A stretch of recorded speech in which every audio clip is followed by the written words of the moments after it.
Good morning. My name is Bruce Felk. I'm a board member of the Michigan Election Reform Alliance. We've called you all here together today.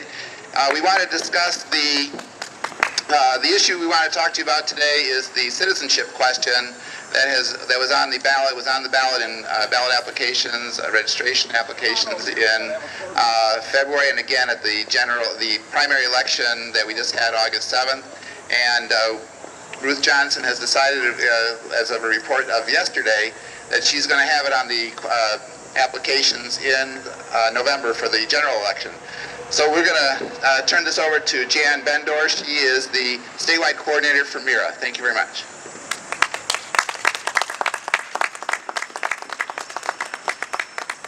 Thank you very much, and thanks for everyone coming out this morning. I'm Jan Bendor, Michigan Election Reform Alliance. We are an all-volunteer, nonpartisan, and nonprofit group. Our members are voters. We're election administrators, we're poll workers, and we're advocates for democracy. And we want to uphold your right to vote, and more than that, your right to have your vote counted, and have it counted fairly, accurately, and transparently.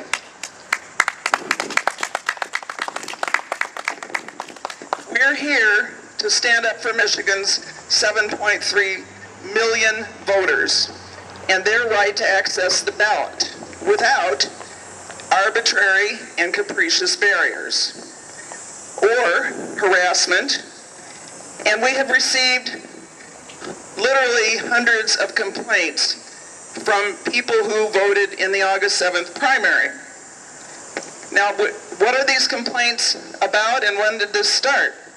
In October of 2011, the Michigan Secretary of State, Ruth Johnson, ordered that all voters would have to answer the question, are you a U.S. citizen? And this question would be on the application to vote, starting in the February 28th presidential primary. MERA believes that the Secretary of State should not be above the law. This order, establishing a new rule, has no basis in law. It was put out without compliance with the Administrative Procedures Act. And your eyes might glaze over, but that's a very important law that says that every new rule that affects the public must be promulgated properly. There has to be a public hearing. There has to be a period of public comment, and those public comments have to be published so everybody can see them. None of this happened. Now, what was the compelling reason for this citizenship question? Apparently, 36 people in the whole state might have registered who might not be citizens. If that was the compelling problem, why did 7.3 million voters have to be interrogated? And here's what's wrong with that question. Are you a U.S. citizen? Every voter has already sworn to the fact of citizenship when they registered to vote. If you ask them again, what's the result? Mass confusion, fear, anger. We had people tell us, I felt like I was under suspicion. Why were they asking me that? Is this a loyalty oath?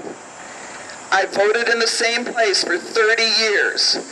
Look at my voter history. Why are you asking me this unnecessary question? Now, if you can ask people, are you a U.S. citizen, it's not much of a stretch to say, are you an escapee from prison? Because they can't vote either. Have you lost your citizenship due to a court judgment? Such a person couldn't vote either. So we're on a slippery slope here. Now, I have to give a lot of credit to Governor Snyder because he vetoed Senate Bill 803 that would have legitimized this question, and his reason for veto was that it would cause confusion. He was right, it did.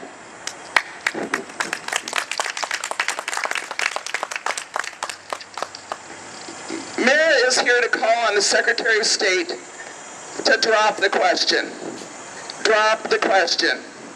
If there's a problem with non-citizens registering, solve that problem. And I can tell you as an election administrator that it originates in the Driver's License Bureau. Solve that problem. We call on the county and city election commissions to follow the law. You pay for the supplies. Don't print illegal applications to vote. Save the taxpayers money. And we call on local clerks to cease use of the illegal applications in November. Use your pre-February stocks. Save the taxpayers money. And finally, we urge voters and legislators to support meaningful reforms that will ensure that all citizens can register to vote and have their votes counted fairly, accurately, and transparently. Thank you so much. Thanks, Jan. Next, we're going to have Sue Smith from the League of Women, Michigan League of Women Voters. Sue? Thank you, George, and good morning, everyone. You know, the League is a nonpartisan organization that does not support candidates nor parties. We're not for a party, we're for the voter, and we're for voters' rights. We have always stood for wanting election systems to be honest and fair, and we have always stood for protecting the integrity of the election process. We are very fortunate in Michigan in that we have a good election system. We do not have voter impersonation fraud. The question here is it really necessary to ask people whether or not they are a citizen of the United States at the time that they vote? Our position is it's not. People already have to swear that they are citizens when they register to vote. This additional question is not necessary. It causes confusion among voters who don't understand why they are being asked the question. And in some cases, some voters find it intimidating. Since there is no reason for this, no purpose served, we ask that the Secretary of State not include it in the application for the fall. Thank you.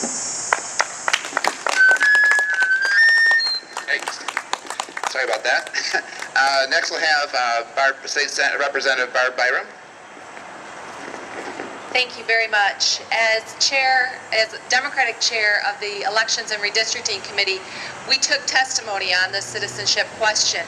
Thankfully, the governor vetoed that legislation. Why did he veto? He cited the potential for confusion. But yet the Secretary of State kept that question on the application, and it caused mass confusion. The fact of the matter is, in order to be a qualified registered voter, you must be a U.S. citizen. You had already answered that question under oath. You had already verified that you are, in fact, a U.S. citizen. In Michigan, people do not pretend to be someone else to vote. This question served no purpose. Rather than focusing taxpayers' money, and rather than the Secretary of State focusing her time and energy on this issue, perhaps she should be focused on elections, and the election fraud that has been going on in this state. Not voter fraud, but election fraud that's been going on in this state. Hold people accountable when they commit election fraud, because quite frankly, there is no examples of voter fraud, but there are plenty of examples, at least within the past 2 months, of election fraud.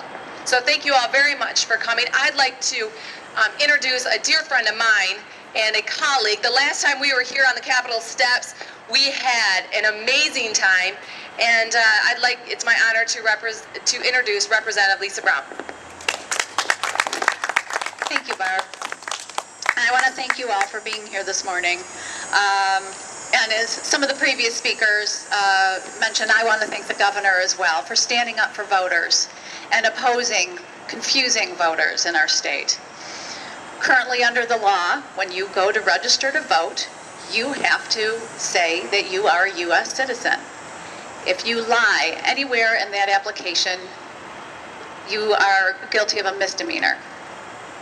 Can you imagine every time you got in the car to drive, you had to take a written test? Like when you have to renew your driver's license or take a road test? You've already done that.